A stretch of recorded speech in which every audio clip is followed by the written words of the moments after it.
Mau pendeta ini sebagai ketua majelis Semayang Jawa Timur, mau pendeta. Saya setelah mendengar 5, saya lupa masuk lagi.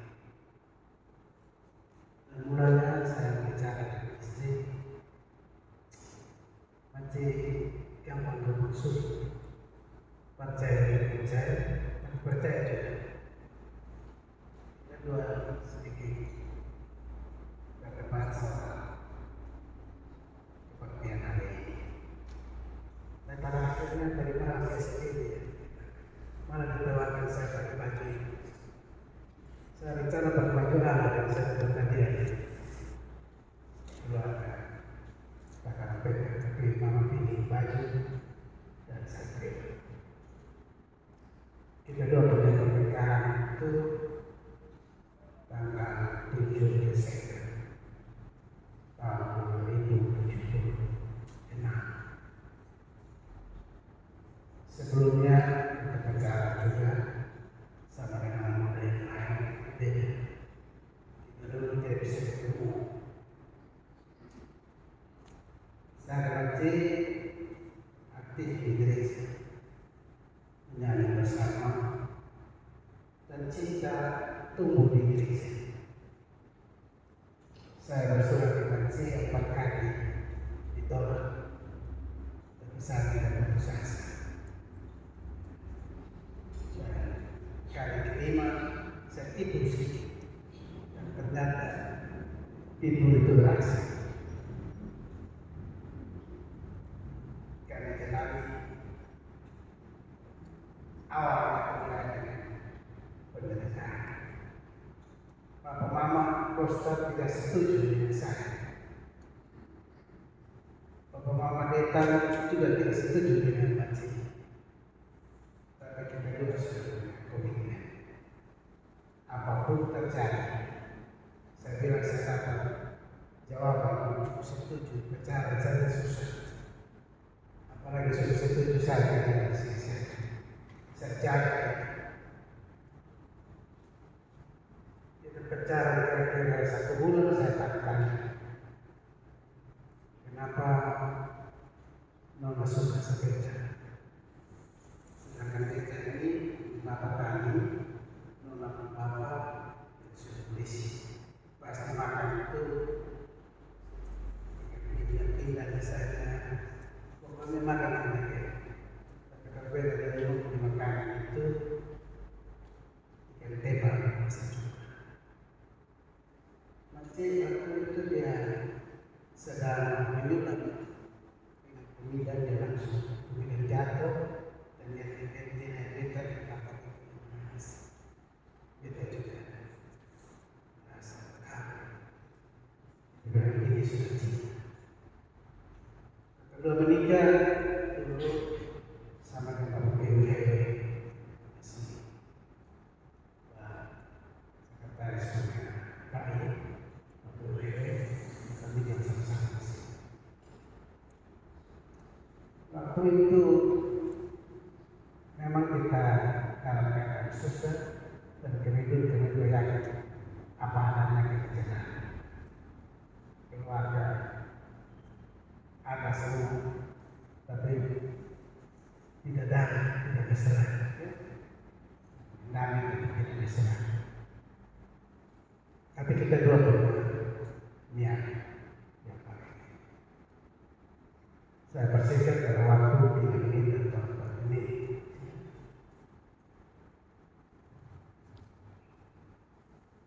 Kita menyelesaikan masalah itu dengan cara saling mendengar. Jadi ketika misalnya saya dicurigai oleh istri saya ada selingkuh di sana, saya berikan kesempatan nanti ngomong sampai tuntas saya selesaikan semua, baru saya bicara. Jadi kita tidak bertele-tele.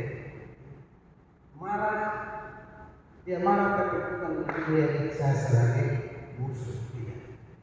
Dia marah untuk kedua benar solusi yang terbaik. Dan besok tidak boleh bicara lagi soal seni, boleh soal yang lain. Hal lain yang saya sungguh rasakan itu adalah soal uang. Keuangan wajib tidak terlalu penting. Dia jalani apa adanya. Tapi kita dua punya kehidupan itu seperti air dan air. Kalau jalan ketemu batu, cari jalan berdoa. Akan juga begitu. Kita jalan dengan tenang. Ya, ada orang pertanyaan bilang hidup selaras alam. Jalan yang beradab. Suatu saat saya sudah pernah cerita di Mesir.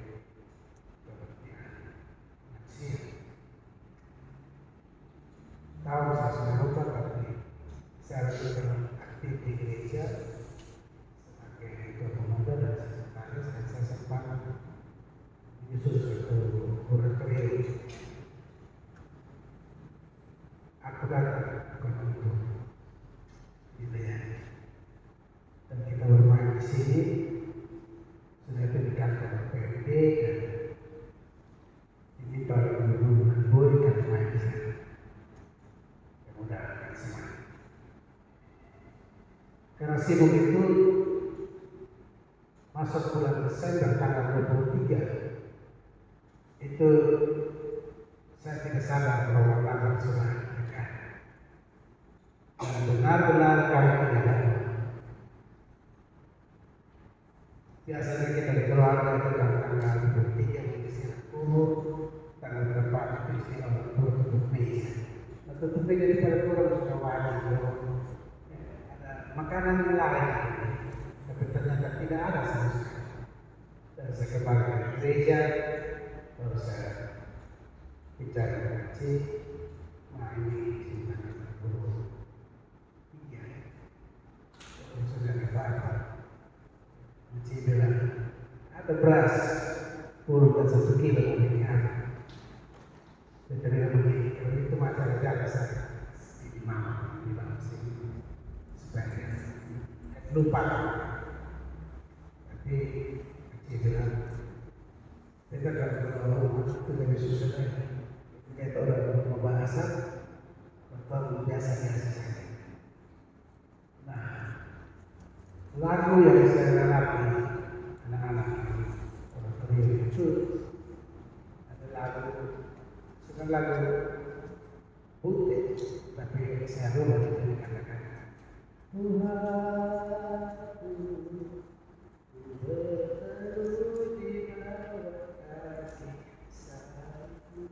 Saringan saja seperti itu sudah menyanyi kaget jadi menangis dan saya menangis. Maka atau jadi kenapa? Ya pikir besok itu sudah apa? Sudah biasa-biasa. Dan kami berdoa, setelah berdoa tertidur. Besoknya pagi-pagi 5:30 bapaknya itu sudah ada. Kemudian di desa saya sekretaris. Di bawah satu map kuning dan itu saya ketik apa rumah nikah ada. Dan di dalam saya ketika di sorong saya ambil satu, di dalamnya ada 5.000. Dan setelah papi pulang, saya kasih uang ke Maci untuk belanja. Dan beberapa pilih Tuhan itu. Ternyata dia terkasih itu sempurna. Itu nilai itu masa lebih sampai 8 bulan. Tahun baru itu bahan-bahan itu masih bisa digunakan. Saya ingat Mama Meska, saya punya murid. Dia yang di waktu itu murid sekolah banyak, tapi uang ini tidak bisa. Sehingga cerita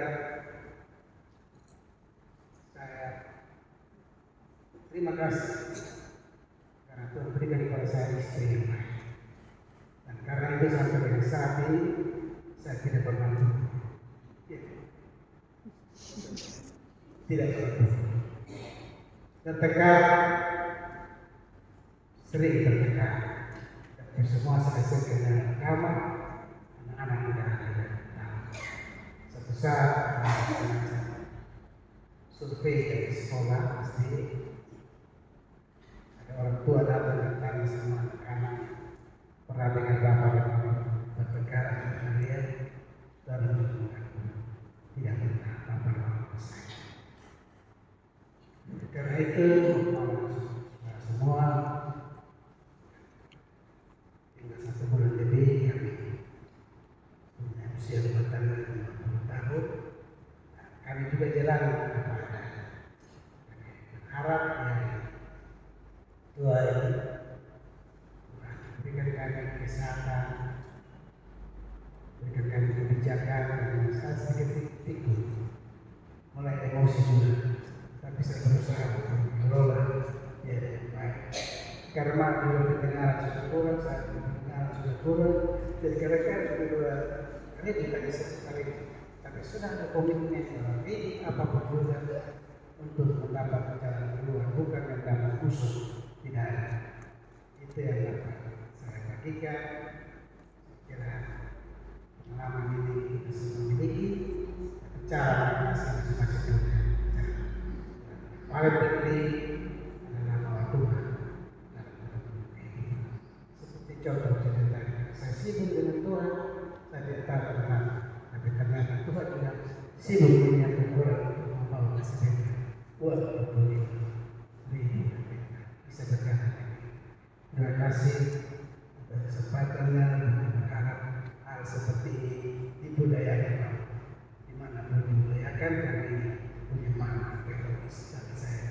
Dan saya percaya teman-teman yang ada juga punya pemahaman seperti yang tidak datang dari sekarang. Kita doakan supaya sukses. Terima kasih mau pendeta, Tuhan berkati. Salam. Salam. Baik, terima kasih bagi pengalaman iman bahkan perjalanan hidup rumah tangga dari Bapak dan juga Mama dalam kehidupan yang bersama. Baik.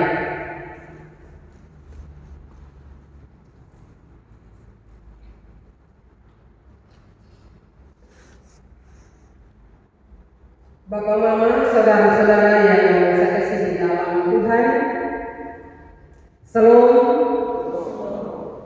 bertolak dari pengalaman Bapak Man dan juga Mama Ji dalam menjalani kehidupan rumah tangga, dan juga kita melihat kepada kebenaran firman Tuhan pada sore hari ini. Tema yang disampaikan bagi kita untuk merenungkannya adalah suami istri yang berkomunikasi dan bersepakat. Bapak Mama, kalau kita lihat dari tema ini, sepintas ada 2 kata. Kata bersepakat bisa menjadi kata sifat sebagai kasih dari kegiatan berkomunikasi.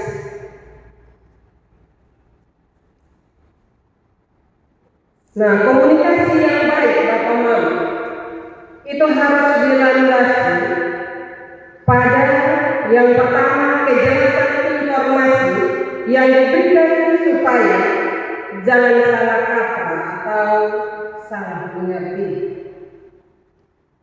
Yang kedua kejujuran dan ketulusan supaya ada kepercayaan. Yang ketiga empati, baik orang yang memberi pesan atau yang menerima harus bisa merasakan perasaan orang lain. Yang keempat terbuka dan tidak menghakimi, selalu memberi ruang untuk pendapat orang lain.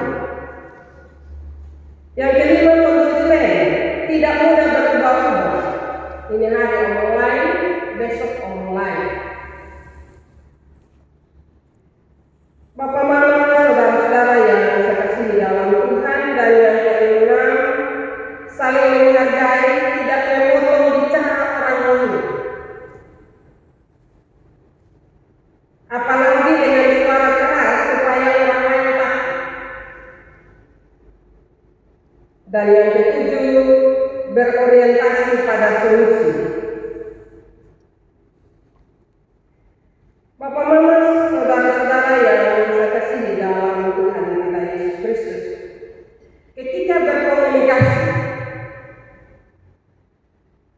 tentang sebuah masalah, maka harus ada jalan keluar, harus sama-sama berupaya untuk cari jalan keluar supaya ada kata sepakat sehingga sama-sama setuju. Memang tidak mudah Bapak Mama, tetapi harus diupayakan dengan karakter kasih, yaitu panjang sabar, lemah lembut, tidak sombong, dan sebagaimana buah-buah roh menyampaikannya bagi kita. Dalam firman Tuhan sore hari ini, ayat 1 hingga ayat yang kedua, Bapak Mama, di mana situasi sulit apapun dalam rumah tangga tidak boleh memisahkan suami dan juga istri. Tetapi di saat seperti inilah komunikasi harus ada, baik komunikasi di antara kita, tetapi juga komunikasi kita dengan Tuhan, itu harus jalan. Dan kesepakatan perlu diupayakan untuk tetap melangkah bersama. Kalau hal itu dilakukan Bapak Mama dalam kehidupan rumah tangga, maka tidak ada soal yang tidak bisa selesai. Pasti selesai. Aquila dan juga Priscilla baru saja pindah ke Korintus karena diusir oleh kebijakan Kaisar Claudius dari Roma. Ini adalah tekanan politik dari Kaisar yang kemudian memberikan tekanan sosial dan ekonomi kepada suami istri ini dan juga orang-orang Yahudi lain yang ada di Roma saat itu. Tapi karena mereka saling menopang dan saling memahami, maka rumah tangga yang baru pindah itu masih bisa menampung Rasul Paulus. Bahkan saling mendukung dalam pelayanan, walaupun situasinya sulit. Kalau tanpa komunikasi yang sehat dan juga menghasilkan kesepakatan, maka tidak mungkin suami istri ini bisa bertahan dan membantu Rasul Paulus dalam pelayanan. Bapak Mama, suami istri yang berkomunikasi baik akan mampu bekerja sama, saling mengerti, saling mendukung baik dalam hal ekonomi keluarga, pelayanan, maupun pengambilan keputusan dalam keluarga. Dan pada saat komunikasi suami istri itu sehat dan menghasilkan kesepakatan, maka berkat Tuhan akan mengalir ke dalam rumah tangga itu, dalam pekerjaan dan juga dalam kehidupan seharian. Bapak Mama, Aquila dan juga Priscilla bekerja bersama-sama sebagai tukang kemah. Suami istri ini tidak hidup pasif dengan hati yang, tetapi mereka hidup dengan hati yang saling mengasihi dan juga iman yang sama. Mereka aktif dalam saling mendukung mencari solusi dari masalah-masalah hidup keluarganya dengan tetap melakukan kewajiban imannya, yaitu bersama-sama melayani pekerjaan Tuhan bersama dengan Rasul Paulus. Rumah mereka terbuka sebagai tempat pelayanan dan persahabatan rohani, dan disitulah berkat Tuhan diterima dan disambut. Bapak Mama tidak membayangkan situasi yang tidak nyaman, tetapi mereka berdua bisa menciptakan suasana yang baik, dan di situ juga mereka boleh menambah Rasul Paulus dalam tekanan politik pada waktu itu. Tetapi karena mereka saling mendukung, saling bekerja sama satu dengan yang lain, sehingga pelayanan dapat berjalan. Ayat yang keempat, walaupun dalam ayat ini hanya disebut nama Rasul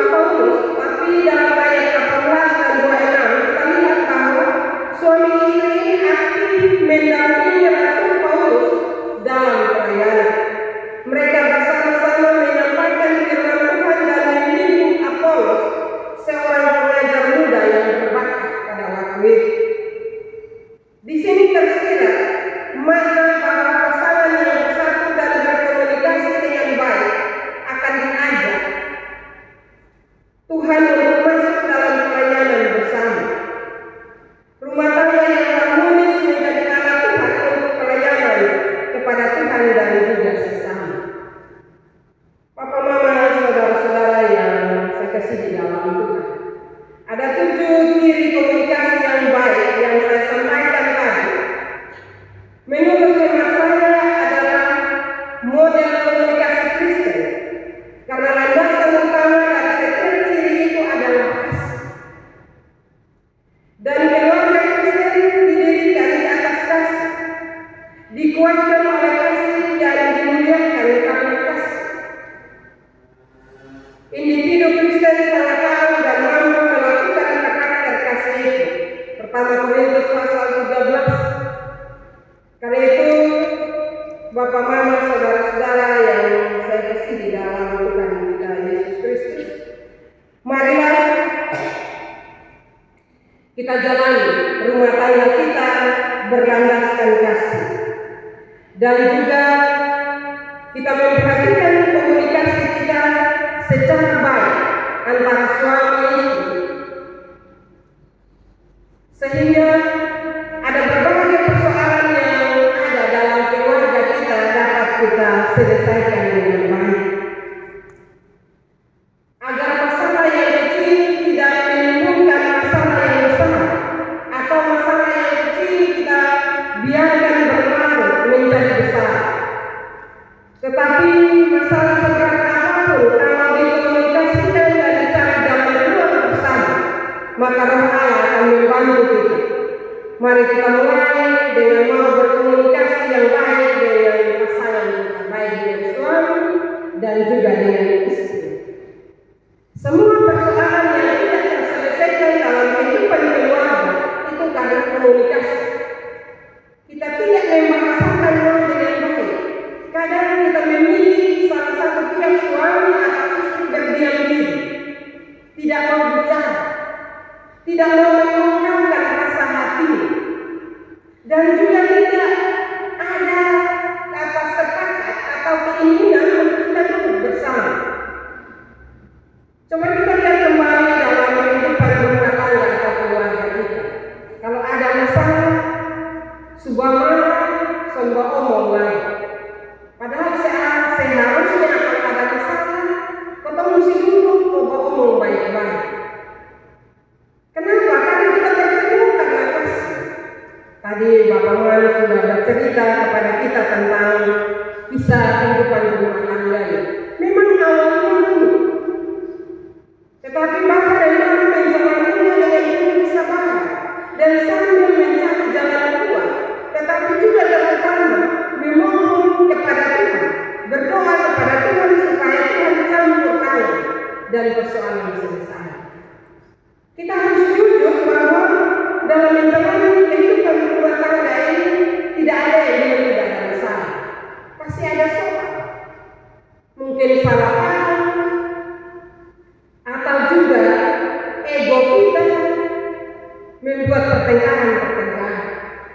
Tetapi karena kita bangun rumah tangga kita atas dasar kasih, maka mari kita belajar juga untuk menyelesaikannya.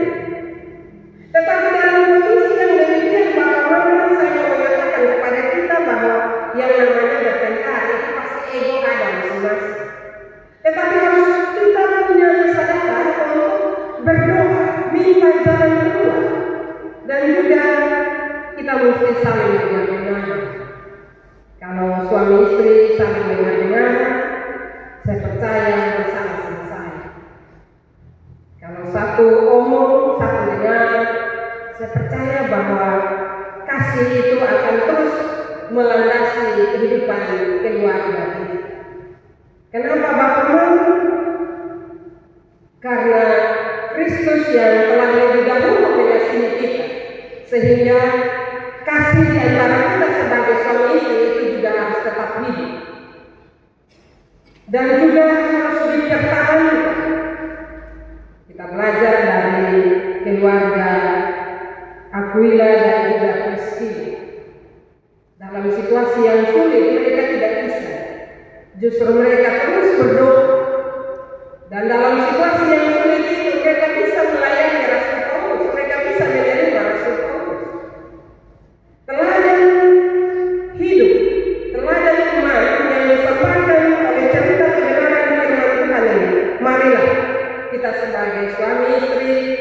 dalam menjalani hidup ini, marilah kita berpedoman kepada kebenaran firman Tuhan.